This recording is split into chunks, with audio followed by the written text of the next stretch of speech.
টাকা নাই, পয়সা নাই, চাল নাই, ডাল নাই, রাস্তা নাই, রেলওয়ে ভেঙে দিয়ে গেছে, সব শেষ করে ফেরাউনের দল সব শেষ করে দিয়ে গেছে।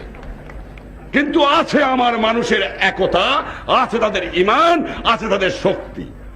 এই মনুষ্য শক্তি নিয়েই এই বাংলাকে নতুন করে গড়ে তুলতে চাই। তাদের কাছে আমি চাই যে যেভাবে যদি আরো 2 মাস লাগতো কি 3 মাস লাগতো স্বাধীন হতে, তো তোমরা যুদ্ধ করতে না? যদি 1 বছর লাগতো যুদ্ধ করতে না? না খেয়ে কষ্ট করতে না? তোমরা শত্রু মোকাবেলা করতে না? গুলি খেয়ে মরতে না? এই 1 বছর তোমাদের সর্বস্ব ত্যাগ করে আমার দেশের গঠনমূলক কাজে আত্মনিয়োগ তোমাদের করতে হবে। করবা? রাস্তা তোমাদের নিজেদের করতে হবে, ব্রিজ তোমাদের নিজেদের করতে হবে, ফসল উৎপাদন তোমাদের করতে হবে, গ্রামে গ্রামে তোমাদের কাজ করতে হবে, শান্তি শৃঙ্খলা তোমাদের এরিয়াতে তোমাদের রাখতে হবে। করবা? আমি জানি তোমরা করবা। যখন আমি ছিলাম না তখন যখন আমার কথা মতো তোমরা করেছো, নিশ্চয়ই করবা। এ বিশ্বাস না থাকলে আমি বাঁচতে পারতাম না।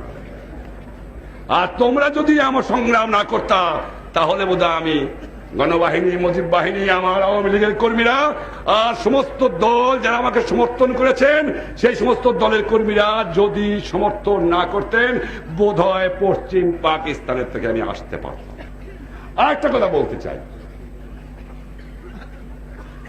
ভুট্টো সাহেব বড় নারাজ হয়ে গেছে। তিনি যে আমার রিকগনিশন দেয় তার সঙ্গেই তিনি কাট করে দেন।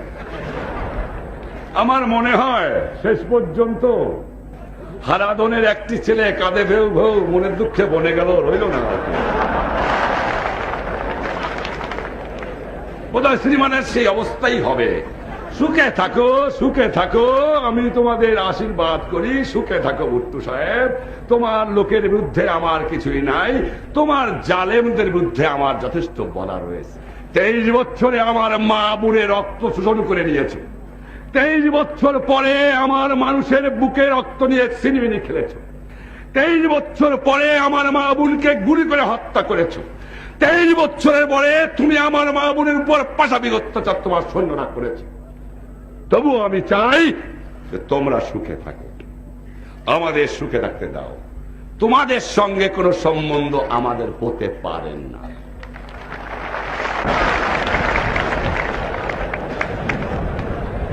তুমি রিয়েলিটি মানে নাও,